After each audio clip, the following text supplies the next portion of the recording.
So thanks, everybody. I'm happy to talk to you today about care plans. It's something that's near and dear to my heart. And I'm a bit sick, so if I might need to take a break to do some coughing, but otherwise we will press through. Okay, next slide. Sorry. That's okay. Oh, yeah, it's too bad I can't do that. Maybe I can do that. So what I thought we could talk about is talk about what a care plan is and what the value of a care plan is, talk a little bit about the literature, which is fairly non-existent, to talk about our care plan at SickKids and what we use, and then to discuss strategies to implement care plans within different clinical settings. So for those of you, I don't know how many of you are familiar with care plans because I'm not familiar, and some of you I know are very familiar because I know Tammy's on the other line there. But care plans are basically, I like to think of them as an executive summary. So they're an executive summary of a child's medical needs as well as some non-medical needs as well. And they should outline the major medical issues that are needed to care for a child. And they should be created through a collaboration with the healthcare provider and the family. And there's different kinds of care plans that have been spoken about, mostly through the AAP. There's something called emergency information forms, which are specific to coming into the emergency room, and often with children with very specific conditions. And then there's other more complex or comprehensive care plans. Okay, next slide. So this is just a paper that we published back in 2009. That kind of speaks to our previous kind of outline for our care plans and what we used to use. We currently create our care plans in an electronic format with our families. And we create these for our families that we follow as inpatients and outpatients. And we provide the family with electronic copies in an Adobe a PDF format, and we email them to the families. And we also mail them to the families in case they want a hard copy. They can print them themselves, but not all of our families have printers, so we do that. We try to keep our care plans down to 3 to 4 pages. They don't always, they're not always that length because sometimes we just can't fit all the information in that. But I find typically people don't read past the second page, so it's really important what's on the first 2 pages. And they have evolved significantly since this kind of iteration came through. Okay, next slide. So we use them because there's guidelines around using care plans for children and youth with special health care needs, but more specifically, I like to think, and I don't know if people are familiar with the term children with medical complexity, but the population that we take care of are children with medical complexity, and I like to think of them as the most complex children and youth with special health care needs. And it's recommended that they have emergency health care forms. It's recommended that they have care plans, and that's one of the reasons why we do use them. There's others. Next slide. And I just wanted to point this reference out to you.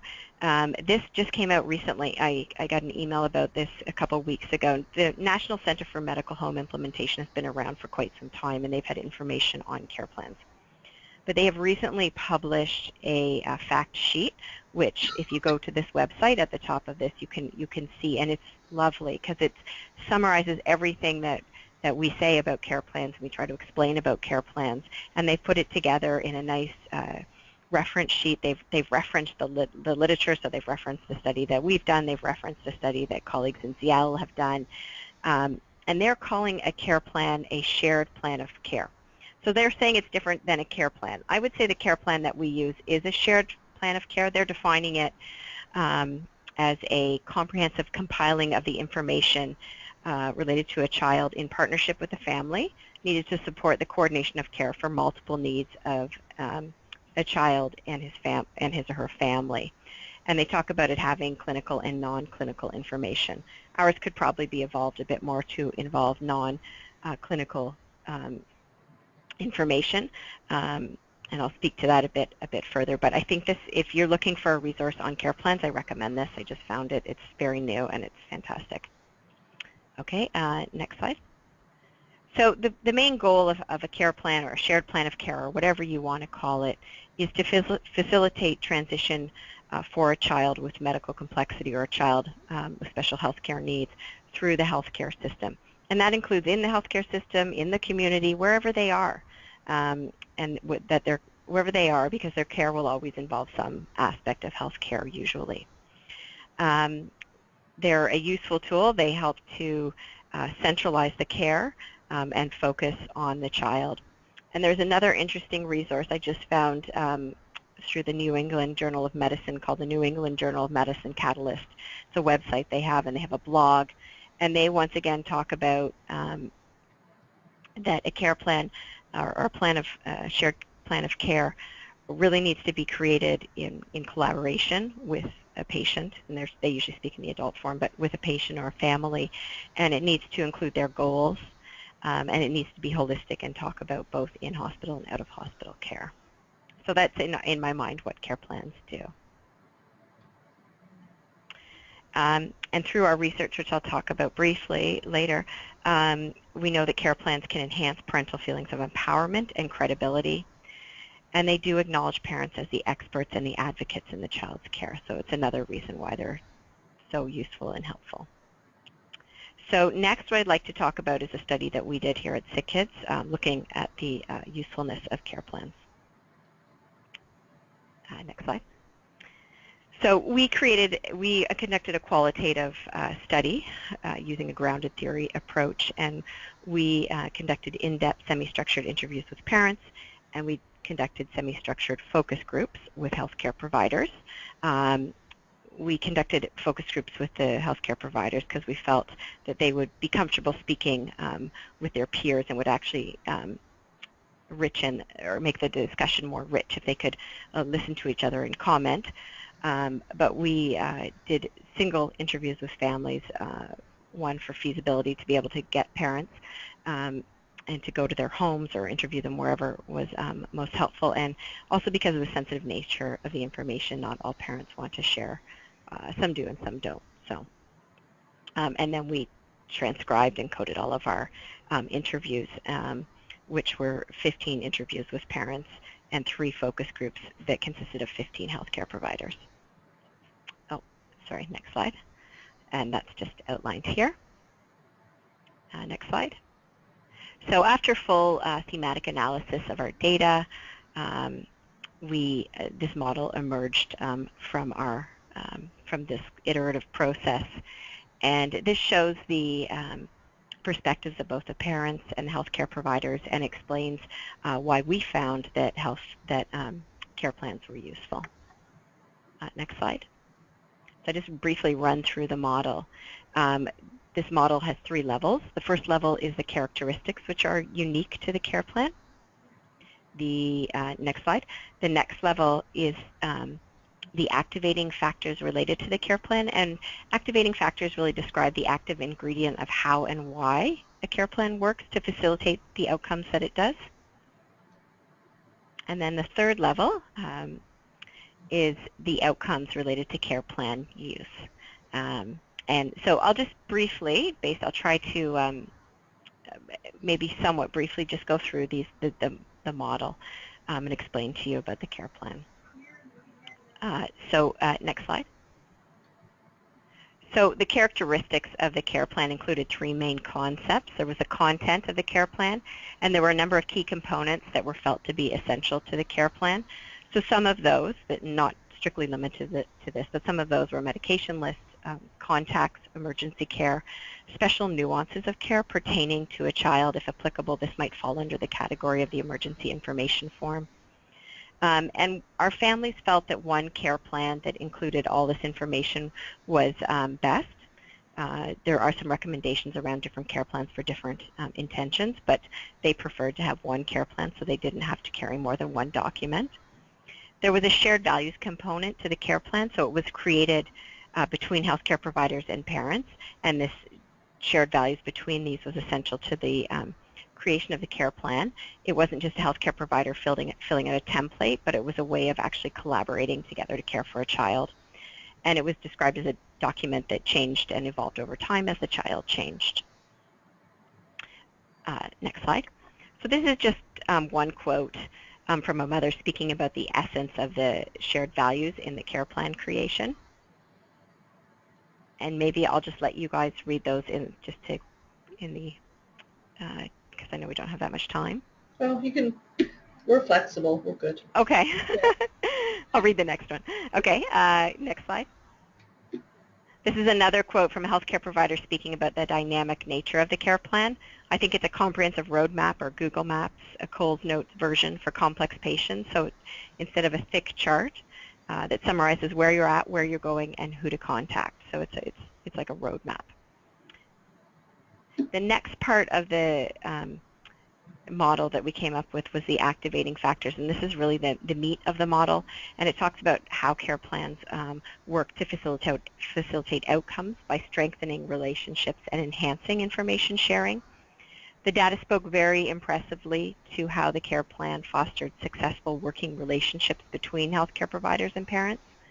It fostered parent empowerment and credibility, and this is something we didn't really think we didn't even anticipate finding, but it came out loud and clear in the data.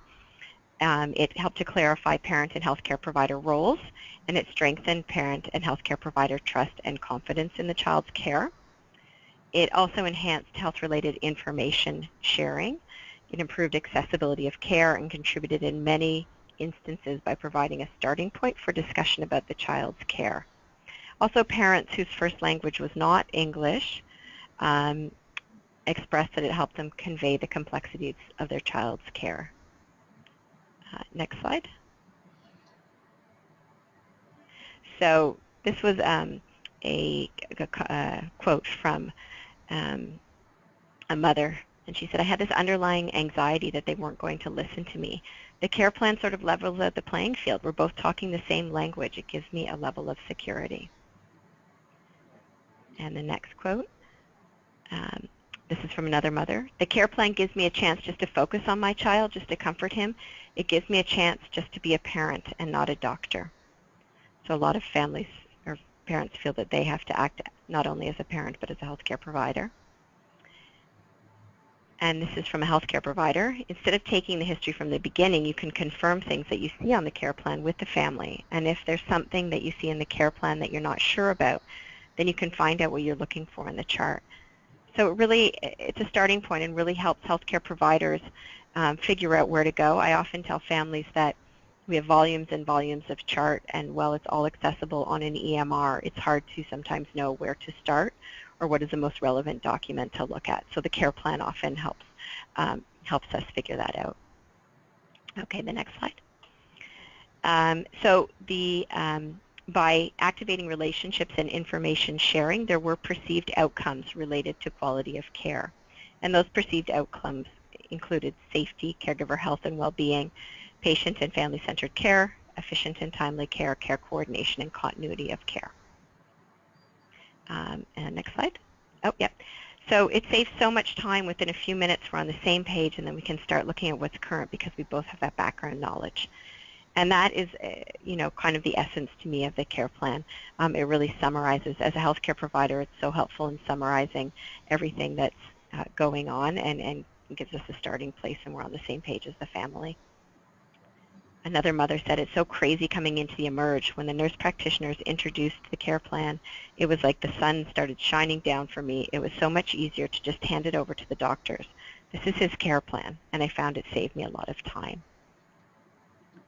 So parents did have some suggestions, and their first suggestion, which is not surprising to me, but surprising to some people, is that we actually, as healthcare providers, need to read the care plans, and it's easier than reading the whole chart. We may need to go back into the chart to find out more information, and sometimes we do, because it shouldn't all be written in the care plan, or the care plan won't be that succinct document that we need. Parents wanted it to include a photograph, so all of our care plans now include a picture of the child, if the family agrees, and I'd say 99% of them want a picture on the care plan. And that's especially useful if the child comes into the emergency room unwell, and people don't know what their baseline is. The picture really helps. Parents wanted scheduled updates, and we have fairly predictable updates for our care plans in our program.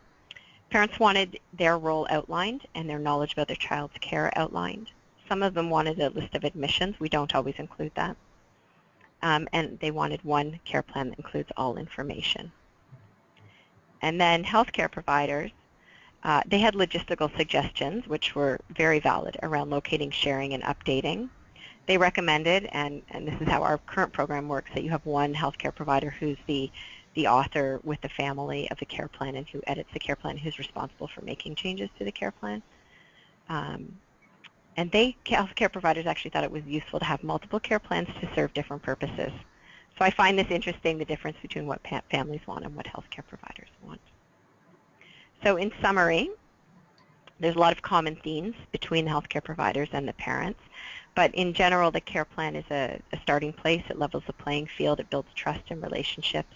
The family feels empowered and feels they have credibility, and it's a united advocate for taking care of the child. But there is still further research that's needed, and the things that we're working on right now, next slide please, is I'm actually, myself and Dr. A.L. Cohen, who's the director of our program, we're collaborating with partners at Seattle Children's to use a user-centered design to create a cloud-based care plan. And I think this is, I think in healthcare we're fairly behind the rest of the world in how we use the internet to provide care. So we're trying to push the boundaries a bit and look at this. There's also other interfaces that we still need to consider, such as ECHIN. And for those of you not in Ontario, that's the Electronic Child Health Network. So many different institutions it's a repository for information sharing. They put information into that, and you can see where a child has been throughout the province and what medical care they've received, where you can get test results, and that might be another place to house a care plan. And we also want to continue to investigate care maps for use with care plans. So the next slide shows you a care map, and this is a study that we've done and we're just trying to publish right now, but care maps are essentially a document that families can create, and you'll see this one is on the internet. It's done by a woman named Kristen Lind, but it is a visual picture of the complexity of life for a child and family with medical complexity. It documents all the different pieces of the puzzle that are needed to care for that child, from medical to not medical. And I think, I'm not going to talk about that study right now, but putting together what we've learned, what we can learn from care maps and from care plans as a comprehensive care document would be ideal. And just a couple more slides. So care plans at SickKids, I did talk a bit about what they're like, but we do have a standardized template that we use. We create our care plans in a hospital database that links with our EMR. They are put in our EMR, and we work with families to create them. I would like the document to be more cloud-based so that we could work with families even more so. So I can edit the document, but families can't edit the document right now without asking me to edit the document. And I would like that to be more of a joint collaboration.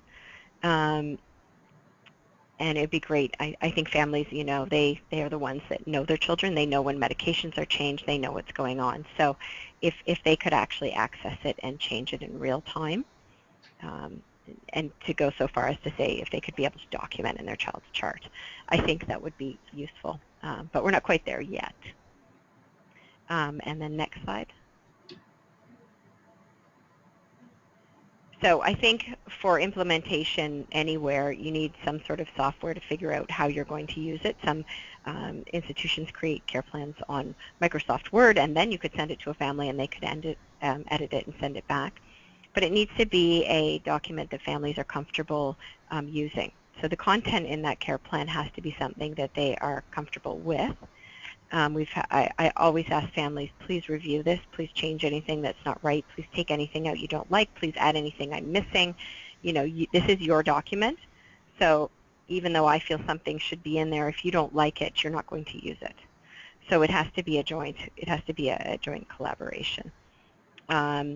We have one care plan that is succinct and concise, and we update them regularly to ensure that they are relevant and families do want to use them. Next slide. So I think the care plans are an essential component of care coordination and patient advocacy. And if you look at that document that I showed you from the medical home implementation website, I think they would agree as well. I think that care plans need to be created with families. They need to contain goals of care, and I think they also need to contain actionable items, and they serve as a living kind of live document. And I think in the future we really need to find some way to create web-based care plans that families can use and access and update, as well as a primary health care provider. And that's it. So sorry, it's a very kind of succinct overview of what's going on with care plans now, but I'm happy to answer any questions that I might be able to. Well, thanks very much, Sherri. That gave us a really great overview of work you've done and how these things can be implemented. Does anybody have any questions or comments, or want to share some of their own experience? Also, just another comment, if you do go into that new fact sheet put out by the National Center for Medical Home Implementation, there's a couple more resources. There was a review done by the group at Seattle Children's on care plans. There's very little literature out there on them, but I think it's a great resource. So it kind of succinctly, this one. So if you go to this web page, and then at the bottom, if you go down, it says download and view the fact sheet here. I'd recommend, if you're interested in care plans and interested in this, I think it's useful. I think it's a very helpful document. Hi, it's Angela in Halifax. Oh, hi. Hey, thanks, Sherri. That's awesome. We also use a similar tool. We're calling it a complex patient management plan. Okay. And the principles are exactly the same. It's developed the family, whole 9 yards. Only ours is a blank piece of paper, and people just write That's whatever good. they feel needs to be on there. Great. One of the challenges is that our children's program and databases don't connect with the adult ones. So I wrote myself a note about how we can get that on the adult system as well, because that's one of our biggest challenges. It's a challenge for us because our systems don't talk to each other for anything. And I find, transition of this population of patients is challenging. I don't think we have I don't think we do it well, and we often lack someone to transition to who's interested in caring for these young adults, and then the families, the burden really falls upon the family at that time, more so than I think they could have imagined. So it's a problem. I often make a final care plan, and families carry it with them until it's no longer relevant at all, and then they usually, type up their own. One of our saving graces here in Nova Scotia is we have one EHS system, and there's a program through our EHS called the Special Patient Protocol. It started out as a pediatric tool to help EHS and emergency services manage kids whose parents would be doing a lot of the frontline rescue medications and things at home, and that's actually expanded to cover all Nova Scotians now. Okay. And it's on our, I'll send the link out, but it's fantastic because you do it, again, together with the family, the highlights, and then the medical director for EHS looks at that and says, okay, here's where it does or doesn't line up with our protocols, and here's where the paramedics need to follow this protocol versus the other. Oh, that's fantastic. It is. I can definitely send the link out. And it works for children and adults. It works for anybody. Absolutely. Yeah, and in the rural areas, a lot of the times the paramedic supervisor for that area will hand deliver the card to the home so that they can GPS locate the house, so that they can meet the family, see how many stairs there are, what are, to eliminate any barriers to their emergency care as well. It's logical. Like I said, I think healthcare falls behind the rest of the world in our use of technology. Oh, for sure. There's so much more we could do to improve and streamline things, but just I think a lot of the privacy stuff has held us back and cost. So. Are you able to share your template, Sherri? Thank you for this great presentation. Any experience on the community physician, the primary care provider, and how they use the document? And then I'm thinking, you know, young adult, and as well as taking ownership and also helping and updating this document. Yeah, so the primary care providers use it. We send these care plans, so when we update it, so say I see a family in clinic, we will update the care plan, or if they're admitted to a hospital, we will update the care plan, and then we send it out to their circle of care. So we always send it out to the family, but we also send it out to relevant providers. So sometimes that might be their community care access center coordinator, so their home care, head of home care kind of coordinator, and to their primary care pediatrician or family physician, and to families. So we do provide it to them. Some of them would use it and find it helpful. Some of them may not. We have trouble getting families to access care in the community, but we continue to encourage it because they do need primary care providers, and we need providers in the community to become comfortable caring for these families. And then with regards to transition, most of the families, to be honest with you, most of the children or the young adults that I take care of would not be able to update their own care plan. Most are too neurologically impaired to actually participate probably in their own care. So I don't take care of any young adults that would be able to, maybe one or just very few that could do that. So it hasn't been something that's really been on our radar. Okay. But I think it's, I mean, in that instance, I mean, if families are going to do it, I don't see why a young adult could not do it. They should know this information as well. I just have not had very much experience with that.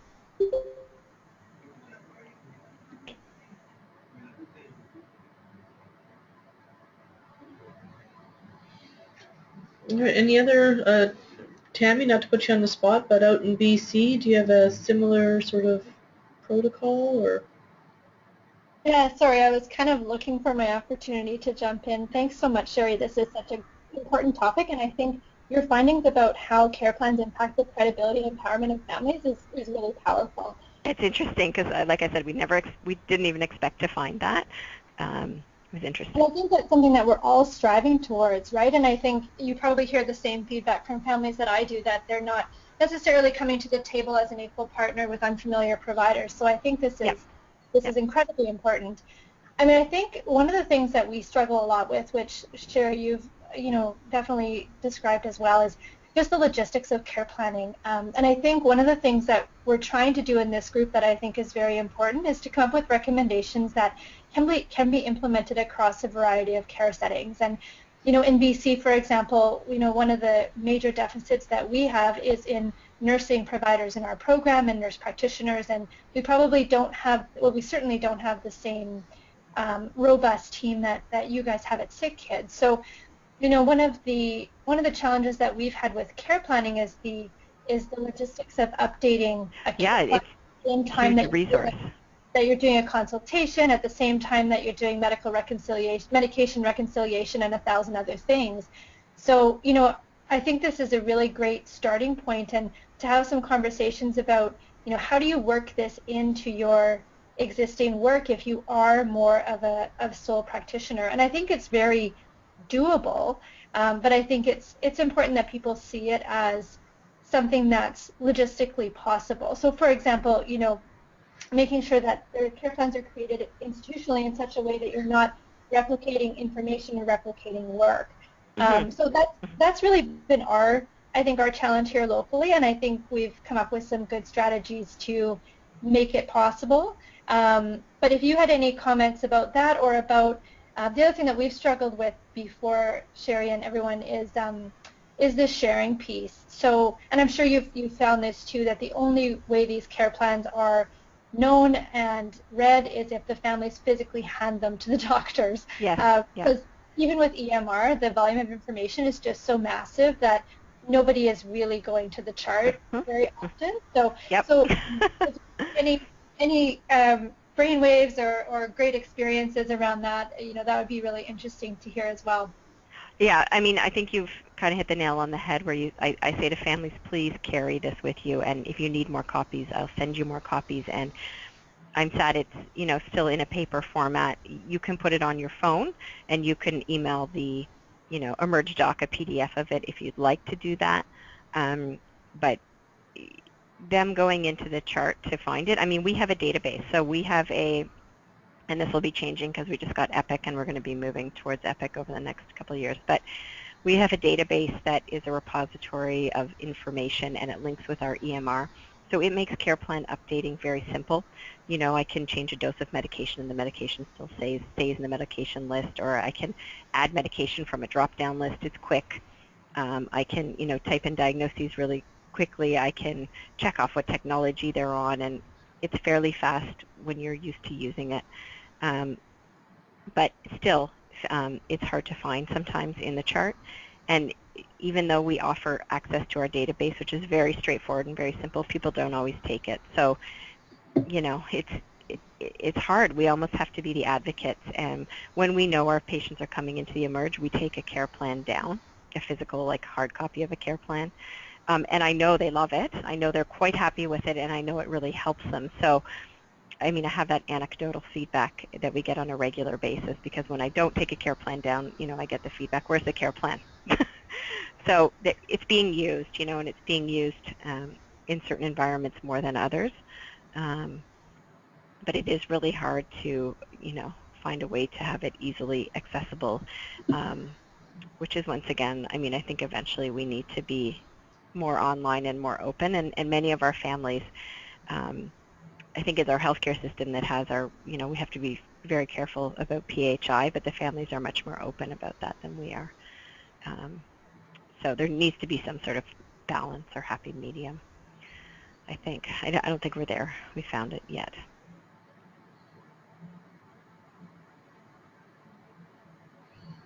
This is Lisa. I'm just wondering, as we think about our recommendations, as we think about how to, how people can implement and do it, should we be including some sort of, I don't know, recommendation on, within the whole care plan model of who besides the parents would be the keeper of the care plan once a child is transitioned? It's hard. Well, I guess my question is, in most programs, who's the keeper of the care plan before they're transitioned? Yeah, I'm not clear about that, because kids are seen in so many places. So how do and the care plan is very comprehensive, right? So, I mean, for some specific patients, they might have a system-specific care plan if they only have they're followed by one service and have one specific medical issue. But most of my patients have multiple issues, so it's the generalist who really is the owner and works with the family to keep it current. Yeah. And when you talk about transition, this is, once again, a huge problem, because I can't find adult healthcare providers who want to take our patients, let alone take the responsibility of a care plan. Yeah. I mean, I think right now I don't know if it's different in other provinces, and I'd like to hear models that are working, but transition is a huge challenge, and it's really difficult just to find a generalist who feels comfortable managing the complex needs of these patients.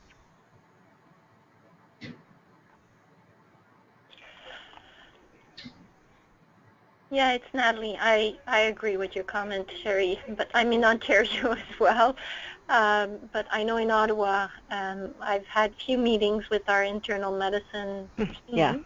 Yeah. We have transitioned some children, and so far, knock on wood, we've had actual family doctors who've taken on the care.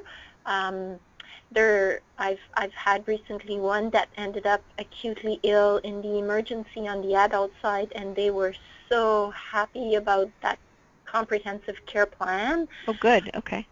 But you know, as you're pointing out, who takes the ownership of this document once they're transitioned to the adult care services? It's very hard. So I have given the actual copies in a Word format to the family so they can keep it up, and I've asked them to advocate for their primary care to take this role. We've tried to also, when we graduate some of these children to the community, we've tried to send it to the primary care provider, but so far I don't think there's been any successful updating of these documents. Now, one of the challenges that we encounter in the community is that the information is sent at different time interval, but they don't always receive it timely as well. So there's other layers of complexity for the primary care provider. There's probably not any remuneration either for them updating a care plan or being the owner of a care plan that I'm familiar with. So I mean, once again, it's not that lucrative. People may not want to do it.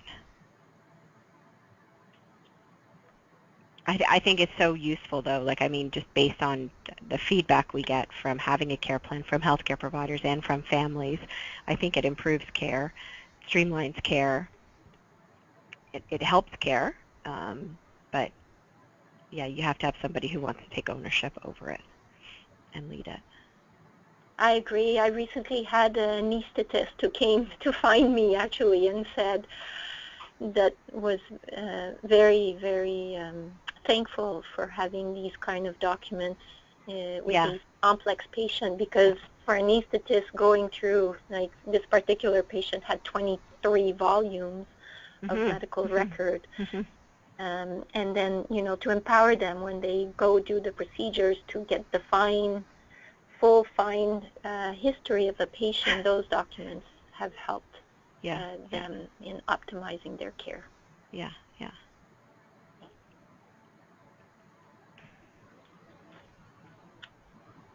Sorry, it's Angela again. I just sent the link in the chat box to to our EHS website that has special patient protocols. It's just there in the chat box for you. Great. Okay, great.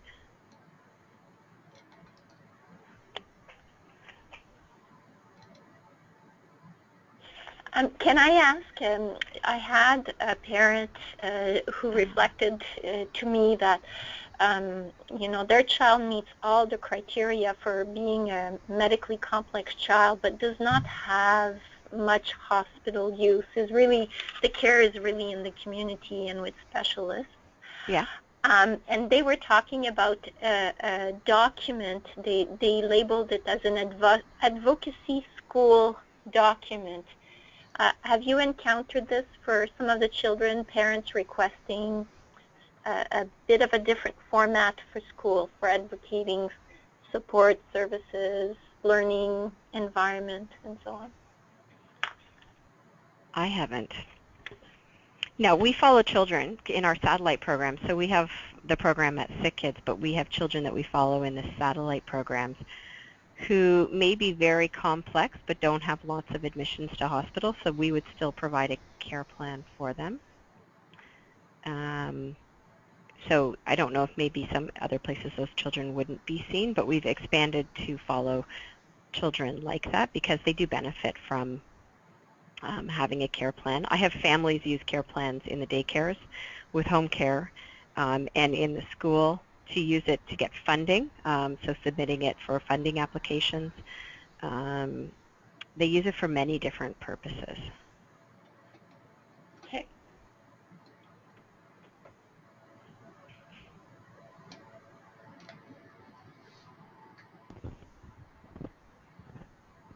So I just brought up the enrollment form that Angela sent from. So I'll include all of these links for everybody. I think that there are other videos and things as well.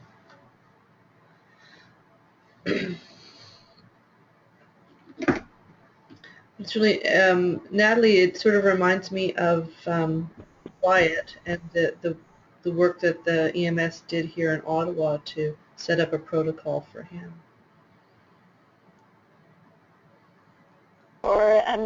For Wyatt for school? No, for the emergency, for the paramedics. They said, Yes. yeah. Yes. So they created their special Wyatt protocol. That's correct. Yeah. Yes. So sometimes these things, I think these things, this is a more organized way to do it instead of the sort of the knee-jerk. I mean, it worked out well eventually, but... Well, Wyatt had frequent ambulance call and has a very, very unique condition and an upper airway, significant upper airway challenge. So for EMS, they needed to be well equipped when they arrived to the scene. So family are such great advocates for their child's care, and they had great support from the community and the EMS organization. So they have developed a process, education, and so on for their son. And we, in the emergency, I think similar to Toronto, we have what we call T-files, so people can access those care plans document or any special recommendations for a child. So if IV access is a challenge, you know, what's the recommendation of the process? If they have adrenal suppression, what are the recommendation, and so on. So that's accessible through the emergency as well. Mm-hmm.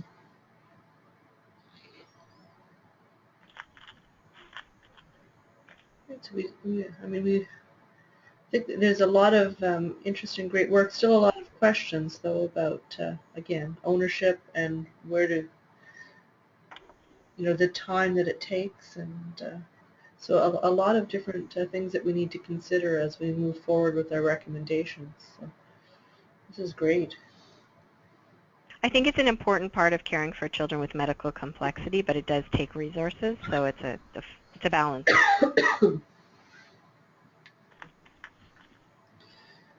So any other questions or comments? This has been great. I'm learning a lot. I always love these calls. I don't know, Allison, in your work with PCMCH, have you guys worked much on care plans when it comes to CCKO, or? So, being as it's my second day, I won't speak to it, but I know that it's a major important thing to do within this program. Mm-hmm. Allison, do you want to add anything?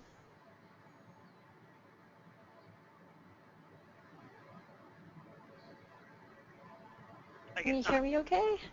You can. Oh, yeah. Hello? Yes.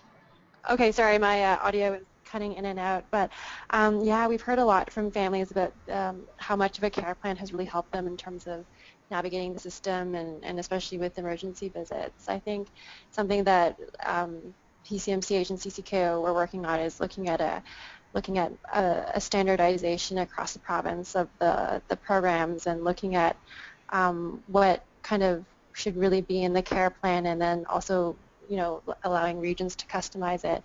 And also I think what Sherri touched upon in terms of the electronic aspect of it, I think is really important as well, and having parents be able to add to it and edit is also really important, and something that we'll be working on for CCKO moving forward. Great. So it's something else, I mean, we can work on as our national group, and then obviously there's a lot of work going on in individual organizations, so if we can sort of focus our work together, it might make it easier. So that's great. This is Mary Ellen. I have a question, and I think the answer may take too long, but I'll put it out there, and maybe somebody could share something with me afterwards. This issue of transitioning the kids to adult care providers, Mm-hmm. finding providers who will care for them, and then, of course, we're talking about care plans, so keeping that up, and the repository for an adult care plan, everything. But specifically finding adult providers who will be the primary provider for kids that get that are in this population now with pediatrics. Has there been some work to look at, say, the young people who are 18 to 28 or 30 years old, to look at who they actually have landed on as adult providers and how it's gone, to get some idea of places where it has eventually worked, or, how do we, as a healthcare system, do we need to sort of grow our own? Does it need to become a specialty, like a hospitalist sort of, except for these populations? Anyhow, I'm throwing it out. Maybe this has been done, but I don't know. So if anybody could share anything with me afterwards, for my interest's sake, I'd really appreciate it. I was just going to say, I know in the States they have Ped Med docs, so they follow children as they transition, into their 20s and 30s, but we don't have that here. And we've done a couple pilot studies looking at our patients after they have transitioned, but to be honest, the outcomes have not been ideal. The SickKids, Sherri? Oh, yeah. Yeah, this is Sherri, sorry, from SickKids. So I think there's more work that's been done, because I haven't read anything that's really been published on it. I don't know if anyone else has. No, I think that there's, this is Lisa, I think that there's sort of a lack of that sort of data that tells that story about where the youth end up and where they go. We do know that a lot of kids, there's a lot of lapses in care, that they end up in emergency rooms, that they don't make it to their first, second, or third scheduled appointments, and then the adult world, it's kind of 3 strikes you're out. So the specialist says, "Oh, I'm not going to see you." So it's a very, very difficult time. But in our transition community of practice, we're actually sort of looking at maybe specific areas of research around that, and we're trying to find out what data exists now, what do we know now, and what do we need to know to sort of to make informed decisions, and to know if any of our recommendations or any of the things that we're doing will make a difference. So we are sort of looking at those things now, in a preliminary way. Thank you. Hi, this is Allison. I just have another quick question. I believe HealthLinks has a care plan. I don't know if Sherri, do you know like who is responsible for that care plan? Is it a HealthLinks coordinator, or how? HealthLinks is in the adult. Is that the one? Right. Yeah. I have not seen it. I don't know. Okay. I don't know anything about it. Oh, I'd like to. You could. Okay. Because I believe for that population, and it's complex care and it's understandably mostly seniors, but I believe they have a care plan. I'm not quite sure if it's electronic or who's responsible for it and who can participate in it, but I believe they do have one that has a similar feel to what we have for kids. So I wonder how that has been implemented in the hospital and community setting. Oh, I don't know. Okay. Great to know. Yeah, it'd be great to know, and great to see if it could, take all of my patients. Sorry. No, sort of move them, as they transition. Then there's somewhere for that information to go that people might be able to access, right? Yeah, that'd be brilliant. But it seems too easy. Maybe I'll do a little bit more digging on that. I think as the population that we transition grows, every year we have more and more children that are living, and we transition. So I think as the population grows, we'll get more attention. But right now the numbers are still quite small that it doesn't, I don't know, people aren't that interested. I don't find. I wish they were, but. It would be interesting to find out what happened in the United States for to get off the ground the development of the Ped Med docs. Yeah, I don't know where that came from, if that's something they've always had, or. I don't see. It's Natalie, very interesting. I tried to connect with our internal medicine team on the adult side, And you know, the comment about there's so little of these children, that was a big issue, because right now when they're trying to address the issue of complex adult and elderly, and they were talking about thousands of consultation in their ambulatory care service for internal medicine. And when I came around, I didn't have any epidemiology, because there's not much search and knowledge about the number of these children that we transition. So what we decided to do is I've asked them to do a decision support assessment, because we had done this on the pediatric side, and the internist did, and I think it was for the year of 2013 or 2012, and they looked at between the ages of 16 to 26, any multiple complexity, technology dependency, excluded conditions like diabetes, Crohn's disease, and so on. And they identified in a 1-year period 11 admissions to their hospital in that age group that met those complexity criteria. And of those 11 admissions in 1 year, 9 were in the ICU. Having said that, the acuity was quite impressive from their perspective, but because it was only 11, I completely lost their interest into providing any form of support, because that's so little, such a small population at this stage. So but it will change, I think. I don't know.